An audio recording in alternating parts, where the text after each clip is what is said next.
เบาเพชรขอกราบสบายดีพ่อแม่พี่น้องและ FC ทุกๆคนเด้อที่รับชมสองของเบาเพชรอยู่เนาะพี่น้องเนาะมื้อนี้เบาเพชรขั้นใช้หุ่นจักรบางเทื่อเบาเพชรก็เฮ็ด DIY กับใหม่กับหยังเนาะพี่น้องเนาะแล้วก็ห้องทำงานที่ว่าเครื่องใหม่เครื่องมือของเบาเพชรนั้นตัวเก่าน่ะน้ำมันท่วมเนาะพี่น้องเนาะฝนตกใส่น้ำมันท่วมบาดนี้เบาเพชร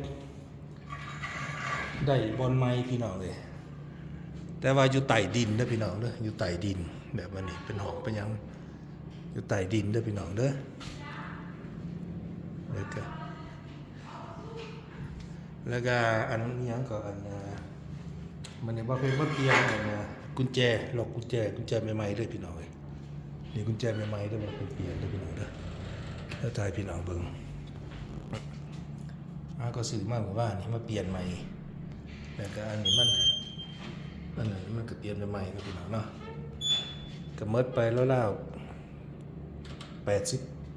85 ยูโรด้วยพี่น้องเด้ออันนี้นี่85 ยูโรด้วยอันนี้นี่50กว่า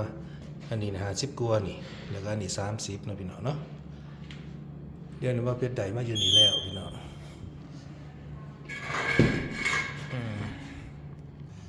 นี่เขามานี่ว่าไปกำลังขนของมาใส่เล็กๆน้อยๆพี่น้อง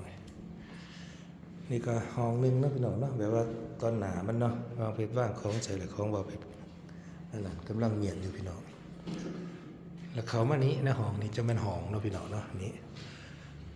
พอไปก็กำลังสิทำความสะอาดอยู่แล้วก็สีอันนั้นห้องก็ใหญ่อยู่เลยพี่น้องบอเพชรคิดว่าจักเม็ดวะจักเม็ดนี่บอเพชรกระปูหลังจากที่ได้ขนของเขามาเรียบร้อยเมื่อเดือนพี่น้องนะของมันก็ยังอังกันอยู่นี่เนาะพี่น้องเนาะอังกันอยู่นี่เต็มเลยนี่หลังจาก2-3 มื้อว่าไปกระเมียนเครื่องของลงมานี่เมิดแล้วก็มาจัดเฮ็ดห้องอันฮอบบี้รามของบ่าวเพชรเนาะพี่น้องเนาะแองนี่เลยพี่น้องเป็นเครื่องใหม่เป็นเครื่องจักรต่างๆเนาะว่าเพชรเฮ็ดบ่ทันแล้วยังย้ายระดาษกันอยู่พี่น้องเอ้ยว่าเพชรต้องอันนั้นต้องประกอบอัน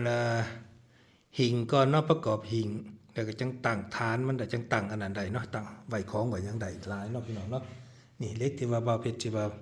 มาเอามาสิประกอบเป็นเรกานนะคือเนาะประกอบเป็นหิงเครื่องจักรต่างๆว่าเพชรก็วางไว้แล้วแต่ว่าบ่าวเพชรบ่ทันได้โตเพราะว่ามาตั้งโตสำรองนี่มันอยากเอ็นพี่น้องเอ้ยมันเอ็นเนาะเพราะว่ามันหนักบ่าวเพชรต้องทำโตก่อนต้องเฮ็ดโตก่อนไฟนี่ก็บ่าวเพชรก็จับแบบว่าอันบ่ได้จ่อฟ้าบ่ได้ซี่ฟ้าอีหยังเด้อพี่น้องเด้อบ่ได้สว่านฟ้าบ่ได้ซี่ฟ้าบ่าวเพชรจับสายตัวนั้นมันเน่งใส่สายตัวนี้นี่ก็เรียบร้อยหมดแล้วเนาะบอนไซบูลองบอนไซสกูของบ่าวเพชรนะบ่าวเพชรก็เฮ็ดเองตัวสีตัวอันนี้เนาะหิงมันนี่เข่งแต่สายซื้อพี่น้องแล้วก็จับสายตัวนี้เนาะจับสายยาวแล้วมาจับใส่จักรเพราะว่าเฮาบ่ได้ใส่แบบเดียวบ่ได้ใส่บาดเดียวกันหมดนะพี่น้องเพราะฉะนั้นแต่สายจังซี่มันโอเคอยู่เนาะคันเราใส่จักรพร้อมกันบาดเดียวเนี่ยมันสิแห้งเกินไปแล้วมันสิสวิตช์ไฟอันนั้นมันยังแปกเกอร์มันสิตกลงเนาะพี่น้องเนาะเพราะฉะนั้นแล้วบ่าวเพชรก็สิแปกเกอร์มันน่ะตกลงเพราะฉะนั้นบ่าวเพชรก็สินั่นน่ะใส่แต่ละอย่างเนาะบ่แม่นว่าใส่บาดเดียวหมดเด้มันพร้อมกันบ่ได้เด้อพี่น้องเด้อนี่บ่าวเพชรก็จักรใหญ่นี้จักรตัดนี่ก็มาเรียบร้อยตั้งเรียบร้อยหมดแล้วมาเบิ่งอยู่นี่แองพี่น้องแองนี่บ่าวเพชรก็เฮ็ดเรียบร้อยแล้วส่วนหลายเดี๋ยวเนาะพี่น้องเนาะส่วนหลายแล้วนี่ก็มีเครื่องไม้เครื่องมือนี่แหละพี่น้องเห็นบ่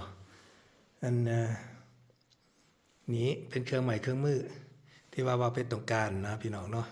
เวลาเฮาอันนั้นเฮาก็จับให้ยืดให้ถึงโดดเนาะอันนี้2 เมตรเด้อพี่น้องเด้อปลาเพชรเป็น2 เมตรพอดี2 เมตรเนาะพี่น้องเนาะเพราะว่าเฮายืดนี่ถึงโดดได้บ่นี่บ่ได้ยืดไกลเนาะพี่น้องบ่ได้ยืดสูงอีกก็มีทุกอย่างที่ว่าส่วนหลายเฮาต้องการเนาะเป็นแบบว่าเป็นดอกอันนั้นดอกทิมเมอร์ดอกหยังก็มีเนาะเป็นสวอกสว่านแนวอันนั้นเนาะมีหมดพี่น้องเอ้ยซี่ฮู้ใบพายเนาะนี่เด้ใบพายแต่น้อยฮอดแต่10ฮอด32เนาะส่วนหลายบ่าวเพชรใส่35เนาะบ่าวเพชรใส่เนาะแล้วก็อันนี้ก็ทานอันนี้จังสิบ่ทันเฮ็ดพี่น้องเอ้ย ว่าเพิ่นก็ว่าสิตั้งซะบ่ได้บนหนึงนี่แหละแล้วก็อันนี้นี่ก็บ่อนนี่เพิ่นสิใส่ครีมพี่น้องเอ้ยครีมเนาะมาเพิ่นบ่ทันเฮ็ดครีมเนาะยังเฮ็ดอยู่พี่น้องยังบ่ทันแล้วเด้อกำลังเฮ็ดอยู่เฮ็ดบ่อนใส่ครีมแล้วก็ส่วนหลายก็โอเคแหละพี่น้องการนั้นบ่เพิ่นก็สิตั้งใส่อันน่ะหิ่งเอาถ้าว่าหิ่งอันน่ะมันมีประมาณคันบ่าเพิ่นเรียนกันประมาณ3หิ่งหรือว่า4หิ่งเนาะสูงเนาะประมาณ1.80 สูงเด้อพี่น้องเด้อแล้วก็มันบ่กล้องเห็นบ่พี่น้องคันเฮาใส่เครื่องแล้วมันบ่กล้องเนาะแล้วก็มันบ่กล้องอีกอย่างหนึงอันข้อตารางว่ามันนี่เด้อพี่น้องเด้อว่าไปแท็กเมื่อกี้นี้5 เมตร 50ตัวทั้งยาวมันนี่พี่น้องตัวนี้แล่นไปสุดพุ่นสุดพุ่น5 เมตร 50แล้วก็มาจังซี่บัดนี้ทั้งกว้างมันบัดนี้4 เมตร 50เนาะพี่น้องเนาะ4 เมตร 50 5 เมตร 50สูงนี่บ่ให้เว้าประมาณ2 เมตร 70บ่เท่าใดสูงก็โอเคอยู่เนาะสูงรวมกันแล้วอยู่ห้องนี่สำหรับห้องนี่เด้อพี่น้องเด้อก็25ควอตราดเด้อ25อันนั้นเมตรกะเลเด้อ25เมตรกะเลนี่ก็แบบเป็นอันนั้นพี่น้องเป็นสกรูเนาะสกรูต่างๆที่บ่าวเพชรใส่นั่นแหละนอกเนื้อน่ะก็ยังมีอันนั้นเครื่องอันนั้นเครื่องต่างๆที่ว่าเครื่องใหม่เครื่องมือต่างๆที่ว่าบ่าวเพชรก็ใส่ในตู้นี่เนาะมันขาดเครื่องตัวใดบ่าวเพชรจังเอาออกไปนอกพุ่นเนาะเห็นบ่นี่เนาะนี่ก็เครื่องใส่เฉพาะเป็นเมตริสแปลว่าเป็นเกี่ยวกับเหล็กเนาะพี่น้องเนาะมันบ่แม่นสกรูใหม่เด้อพี่น้องเด้อสกรูมันสกรูเกี่ยวกับเป็นเหล็กเป็นหยังนะพี่น้องใส่กับเหล็กใส่หยังมันเมตริสเนาะเมตริสเด้อพี่น้องเด้อมันบ่แม่นอันสกรูแบบนี้เด้อบ่แม่นสกรูแบบใส่น้ำไหมเด้อพี่น้องเด้อนี่คันใส่น้ำไหมมันเป็นจะเป็นเกลียวจังซี่เนาะโอเคอยู่นี่บ่าวเพชรแถมเมื่อกี้นี่25อันนั้น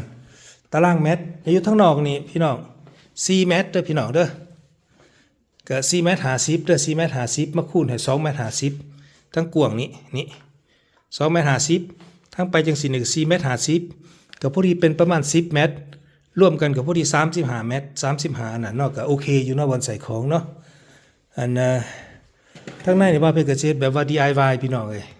แบบ DIY แบบเฮ็ดซ่อมหั่นซ่อมนี่นั่นแหละพี่น้องเนาะนี่บ่นี่ก็ว่าเพิ่นก็ใส่ไม้เทียงนี่เด้ไม้วัดเทียงแล้วก็เลื่อยญี่ปุ่นเนาะเลื่อยญี่ปุ่นอันนี้ก็ประตูหรือว่าอันนี้ปากกานี่ว่าเพิ่นก็จับแล้วเมื่อวานนี้ก็โอเคแน่นหนาอยู่แต่ว่าโตนี่มันอันกระดานตัวนี้มันอยากต่ำฝาแต่หาวิธีจับก่อนนี่กระดานตัวนี้มันอยากต่ำฝาเนาะ